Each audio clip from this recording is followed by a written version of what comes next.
This is Martin from Secrets, the channel for learning about trading and investing. Welcome to Markets Tomorrow, the daily stock market analysis show where we look at what happened in the market during the day and plan to have a better trade for the next day and learn something from it also, right? So we had a bearish day and a down day. We had a mild bearish view yesterday as well, in spite of this bounce up. And the market has plunged today with after hitting the resistance zone, and FIs are selling big. And there is no clear direction that is clearly visible as of now, and all eyes on the previous swing low. Let's find out how bad it is. Right. So here we go to the. Let's have a quick look at the charts.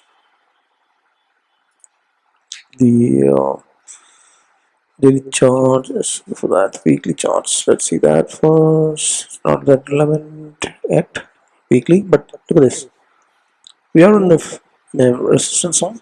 We had broken out of that for multiple weeks and then made all-time highs and all that, and then retraced completely and then tried to bounce up, failed, and then again tried to bounce up. Same thing, Banknifty. We are in a cap pattern breakout or a resistance trend line breakout of ascending wedge, and then all-time highs are there. Retraced complete breakouts back to the same crucial zone and then try to bounce up. It's not sustaining and it's falling weaker. Intraday, we know what has happened. You already seen the charts. It's the crucial zone. We had a resistance zone here, and that's exactly what happened here. Right?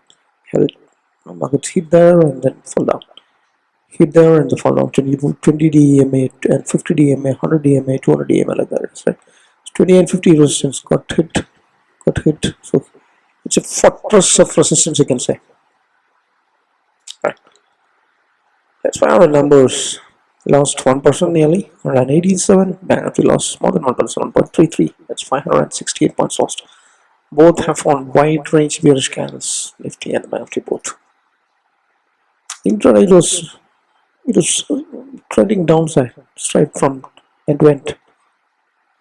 Right? Both indices are the same. And it closed below 50 DMA and bounced from the 100 DMA. You can see you have a 100 DMA here and it bounced from this 100 DMA zone.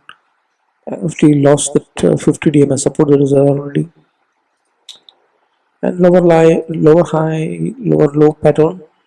Right? It's not negated yet. It has to move above this. Now the new zone will be 1875 zones, then 18475 zones. So this is a new swing high that is formed. So once that is cleared, it's a lower high, lower high, lower high.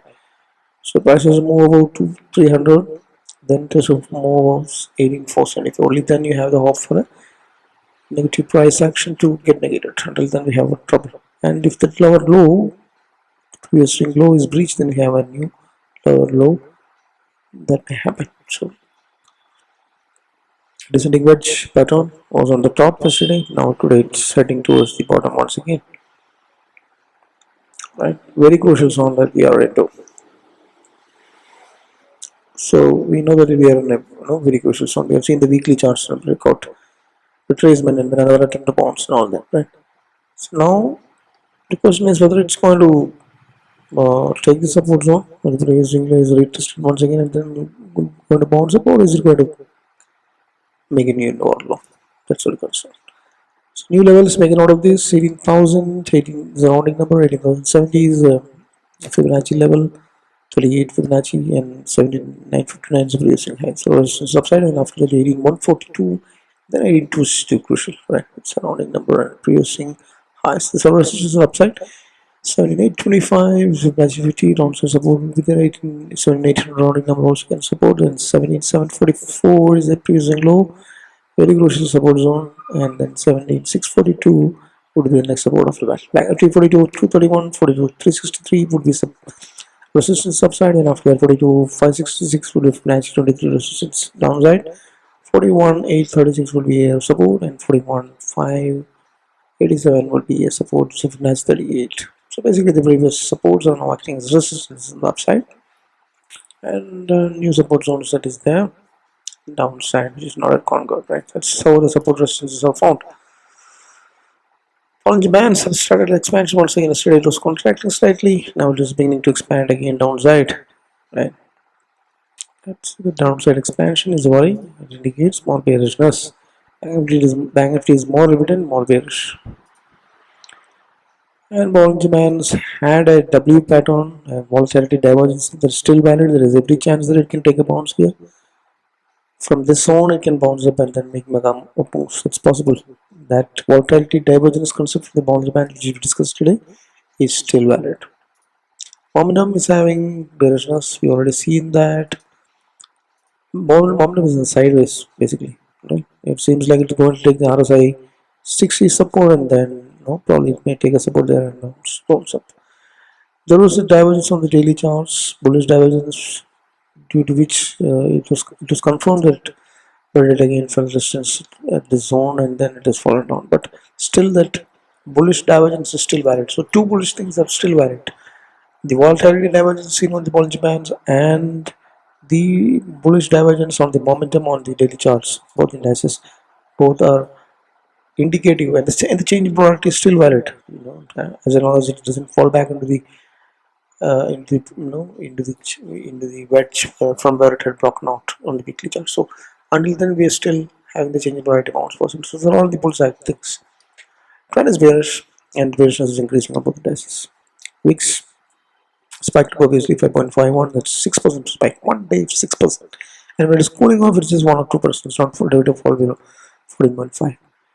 So small consolidation in the weeks and then big spikes. That's what is happening. So tomorrow we have a Fed event, speech or something is coming. So probably market anticipated there's a sentiment mood. That's what India VIX is showing. Futures open interest is showing short build up on both indices, and then options open interest is strange. Yesterday it was very good support at 18,000 today. It's all history, and then 17,700 is the highest put rating zone. 18,000 is next has resistance zone. Suddenly all have turned bearish. Adjusted one day bound. 42,000 and 44,000 is a very wide range that the Banknifty's optional riders are seeing where the highest put and call rating is. That's really strange. Why do such a wide range, wide range of 44,000 is put is not clear. That's for the January 12th weekly expiry. Look at this PCR from 8.4, it has come to 5.4 and 5.2 for the put call ratio for the Nifty and the Banknifty, which is closer to the bearishness than the bullishness, right? Yeah. So all the sectors have closed red, except the auto sector is closed flat, 0.28. IT, metal, reality all felt greater than 0.5% down, and pharma, FMCG all plus less than 0.4% down. None of the sectors in the bearish zones are maintaining the sideways momentum as well. No bullishness. Heavyweights, if you see, very interesting. It was selective, Fyers selling that happened is very clear because all heavyweights close. Means we consider the top constituents of the Nifty, heavyweights of top 7. So let's look at the HDFC Bank, HDFC Reliance, ICC. All of them fell more than 1.5%. Right? All other remaining 3 or 4, they fell more than less than or equal to 1%. This kind of big fall that happened. So the selective institutional buying is what happened today. Reliance, TCS, there is only two stocks which are there in the sideways zone. Only two heavyweights in the sideways zone. The rest is all the bearish momentum, which is concerned. So it's selective buying. It is not across the market, the broader market selling. So, that kind of selling is not happening. It's selective affair selling of heavyweights. That is what is happening. Once again, this was happening last week also. This week also same. FI selling, look at this, 2,109 crores of selling in the cash. The day of continuous selling by the FI is what you're seeing. What DAs are bought, that's why market did not crash much further and made no signal.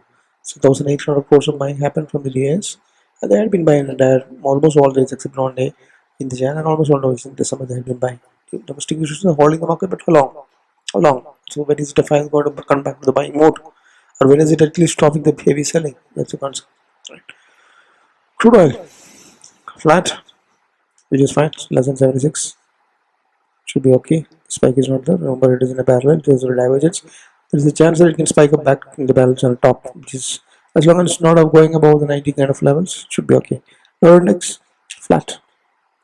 and falling. So some pullback in lower indexes happened, some more or more. Around 3.4 and it is in the bearish momentum. Right? That's what, but it's not reflecting that much. But rupee also has appreciated a little bit today. 81.7 is where the US dollar currently pair, but still it is a very high. Rupee has lost itself. It's still at the lowest levels basically. Gold is spiking up as we it's having bullish momentum, and then 17% of up moves happen. So the market is falling. Gold is as a hedging instrument is spiking up naturally. The CX is flat as of now. US indices are red falling. We have to see both of these indices in the pre-market for any big moves that may be happening. If that happens, then our market could react accordingly. But the thing is, US market is in a descending wedge, and all eyes are whether it's going to break out from that wedge or is going to reverse. Right? Indeed, we've been talking about that since long. So US market will have to keep a close watch as to what it is happening. If that is also at a crucial zone. There is a Fed meeting that's Fed speech that is coming. Fed speech outcome is going to come, so people will be eager to. So that market will react to that today, and then it will come to know tomorrow. What is it? So now so this is what is happening. It's at the top of a descending wedge. Is it going to fall down? It went halfway and then reversed. Is it going to fall down? So that reversal is not that much great in Nasdaq and S&P 500. Or it is flat and more bearish. No, it's So the question is it going to hold the support or is it going to crack down? That's the key question. The answer we may get tomorrow, mostly. Right, so keep a close watch of US guys. Major events, the Federal event speech outcome is coming on Tuesday today. US inflation rate and Indian inflation rates are coming Thursday, after tomorrow, January 12th. US jobs data is coming that day, right? So trouble volatility could be there if it's bad, right? So you can anticipate that. Navin flooring is a stock pick, right? Two stock picks, Navin flooring short side, but that's short side, both short side. Navin flooring is because it is resisting below RSI 40. Every chance that it can fall further down, momentum can dip, and then the entry could give short swing trades, and the entry can be of low of today's candle. If that is breached, they can enter and have tight stop loss above the weekly candle stop. Bajaj Finance also, and momentum and trend. Anyway, it's on the negative side. Bajaj Finance is also on the short side. It is breached the very long trendline resistance and then it's confirmed. We can get very good risk reward if it's because the momentum is falling and trend bearishness is rising, and it has fallen out of a very strong trend parallel channel, trendline channel. Right. So your stop losses have tight stop loss the weekly. That distant weekly candle is high, not more than that. Right. So when it falls or when it rises, finance normally does it very ferociously. So it can be very good. It can be rewarding, if you're able to catch the trend and when you follow the trend. Right, so it's two or two stock picks on the short trial for the next week. Naveen Flooring and Bajaj Finance. What a good stock, no doubt about that. But if the market is correcting and the charts are saying that sell, you just have to sell it blindly. You don't have to think about fundamentals. When you get when the charts are speaking and shouting at you to sell, right? And you may go wrong. Charts might have cheated you, but that's okay as long as you put your losses less. Having said all that, let's wrap up. What happened today is very clear. Market plunged after hitting the resistance. Market is directionless now. No close up one day, next day down, next day again up. That's what is happening. So it cannot go on for long. It has to break down or break out. Right. The zone of 18,000, 18,300 is crucial. Will it conquer the 18,000 for the next expiry, or is it going to touch the 17,500 and then come back? Right. So it's a big question in front of us. So let a crucial zone. If that falls, 17,500 is for sure. If that crucial support zone is gone, then it take a while to come back, right? Because that's a zone from where it had broken out and made multiple all-time highs on both indices. So given that the price is less than the moving averages, the Bollinger Bands is downside, bearish bias, sideways momentum, trend bearish, and a fast selling and rupee weakness, use markets in trouble zone. All of this make me think it's still mild bearishness. It's mild because it's a support zone, very crucial zone. Anything could happen. You can have another change in polarity bounce up. There is a volatility divergence which is positive on the bull side, and there is also a momentum divergence on the daily short term, which is bullish in nature. So there are a lot of things bullish in nature, but overall, based on the parameter, the charts are telling me to be bearish. So that's my view. So VIX is spiking up just like 6-7%, 15% 1 week. That's kind of spike that happened. So there is uncertainty in the market. That's what it indicates. So I will keep a watch in 17,500, 18,300 on the Nifty, and 41,500 and 43,000 on the Banknifty, right? So the levels on the upper, lower and the upper sides. And if the VIX is spiking about 20, stay out of the trade or cut short your position size. Right? Risk management and controlling the position size is the only game that is there, apart from looking at what probabilities of resistance and supports are there. And that's what trading is all about, right? So if you're trading in derivatives and options, always protect your capital. Hedge positions if you're carrying forward in the overnight, as I always say. And for long-term investment, use rental income option strategies. Check out our playlist for that. And or you could use even the gold hedges spiking up as a hedge instrument to protect your long-term investment quality stocks, right? So that's my view, my bearish. If this analysis or all has helped you some way to have a good outlook of the market, and if it helps you some way in your trade plan for the next coming days, then consider hitting the like button and share to your friends. Subscribe if you're not subscribed, please, because that's the only way to keep us motivated doing this every day. Thanks for watching. Happy trading, happy learning, happy investing. Bye bye.